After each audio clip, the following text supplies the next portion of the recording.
For today's video, kasama ko na naman ang mga kumags at meron tayong pupuntahan na isang lugar na meron pala dito sa Angono, Rizal.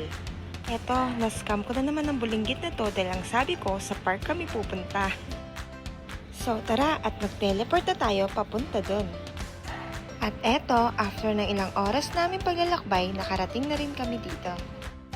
Ano na naman ang kinukuha mo dyan? Bahala ka dyan at baka mangati ka dyan. At alam nyo ba kung anong lugar to? Yes, dito lang ito sa bandang Rizal. At eto ang Angono, Binangonan, Petroglyphs. Kung hindi nyo pa ito napupuntahan, subukan nyo nang pumunta dito.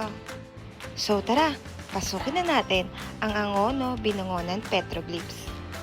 So bubungad sa inyo agad itong maliit na tunnel na ito papasok doon sa mismong site. So eto at meron ng nangungunang batang papasok. Hindi siya takot ha?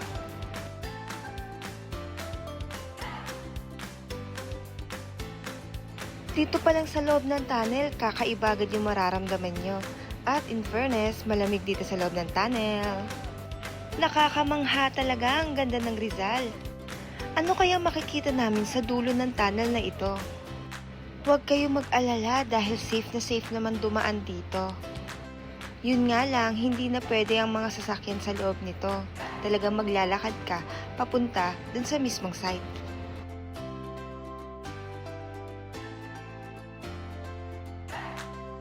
So, ayan, pakita na tayo sa camera kasi masyado na tayo hindi na-expose. So, eto, syempre, picture taking muna dito sa loob ng tunnel. Hindi ko nga alam kung gaano kami katagal nag-picture taking dito bago kami naglakad ulit eh. Hindi ko ma-estimate kung gaano kahaba tong tunnel na to. Pero para sa akin, maikli lang naman din siya.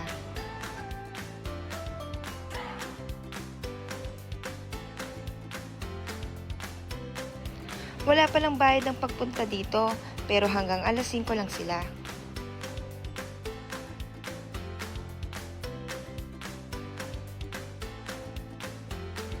Sa wakas, nakalabas na rin kami sa tunnel. Pakaramdam ko, wala na ako sa Rizal.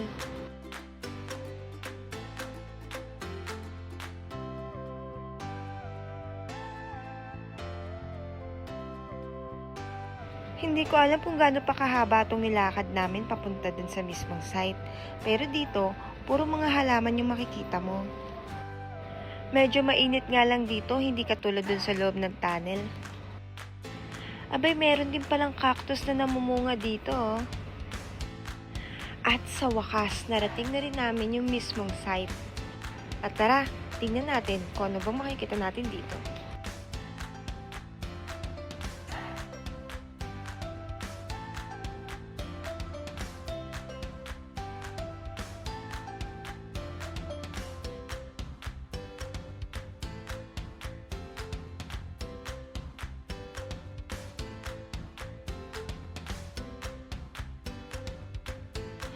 Hindi ganun kalawak dito sa loob, pero may kakaibang vibes kang mararamdaman habang naandito ka. Yung tipong pakaramdam mo, nasa ibang lugar ka at nasa ibang dimension ka. Wala ka rin maririnig dito ng mga sasakyan. Sa totoo lang, kung gusto mo ng tahimik na lugar, pwede kang pumunta dito. Pwede kang magmuni-muni at mag-isip-isip.